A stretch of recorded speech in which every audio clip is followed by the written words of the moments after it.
The science of color. And this, by the way, is the proper spelling. Color can convey a mood or a feeling. So, for example, the words frilly and freaky conjure different feelings and color palettes. Here in the examples, you can obviously see Frilly Lily and Sinister Visions have very different color schemes and feelings that are evoked with their color. Designers use color to emphasize an object or a message. They also use color to de-emphasize objects. Here are some very beautiful examples of color. Different cultures perceive the meaning of color differently. So we're here on the top, we have a German website. It's very clean, and not saying all German websites are very clean and muted in color. There are obviously varying different degrees of color in any sort of website, but here are some great examples of a German website and a Japanese website, and you can see the styles are quite different. The color wheel. Sir Isaac Newton discovered that a prism separates light into a wide spectrum of colors. We can see on the color wheel which colors sit near each other, and this has allowed us to establish an official vocabulary for color schemes, such as analogous, which are colors that are next to each other on the color wheel. Similar in temperature, they have minimal contrast and are dissonant. Complementary are opposites on the wheel. They have opposing temperatures and they create different mood than an analogous scheme. Now, it's not necessarily up and down. It could be left and right, diagonals. Anything that is directly opposite of the color on the color wheel is complementary. Primary colors are red, blue, and yellow, and they are pure unmixed colors. However, once you start shifting, we have secondary colors, which are orange, purple, and green, and are made of two primary colors mixed together. Then we have tertiary colors, which are red-orange, red-violet, blue-violet, blue-green, yellow-green, and yellow-orange, which are made of one primary and one secondary color mixed together.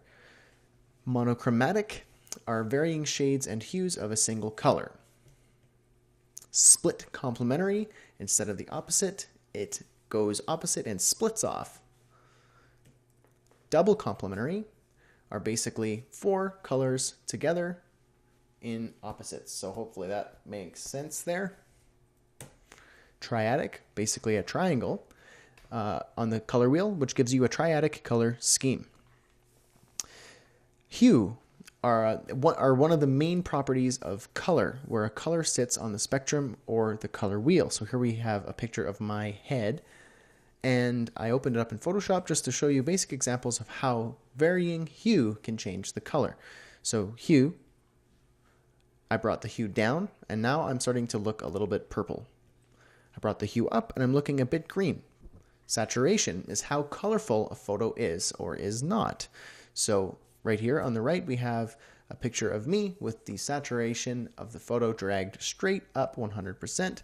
And at the bottom, we have a black and white photo where the saturation is completely removed from the photo.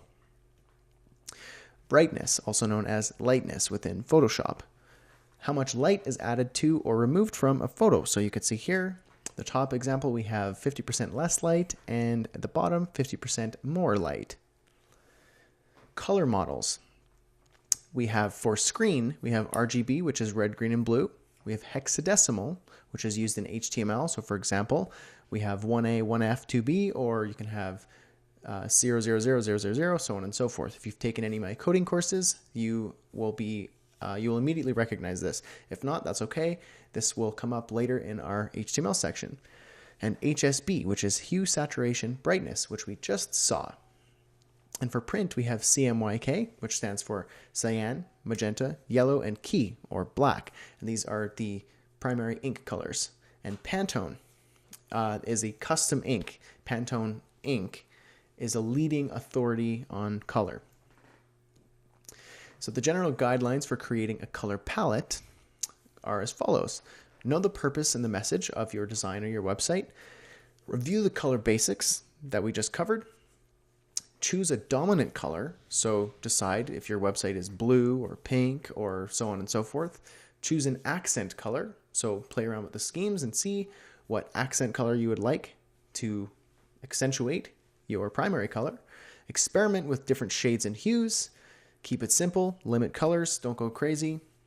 And record your color palette for reference, because if you're going to be using this in a design or logos, branding materials, print materials, web design, so on and so forth, you're going to need to have access to those exact colors.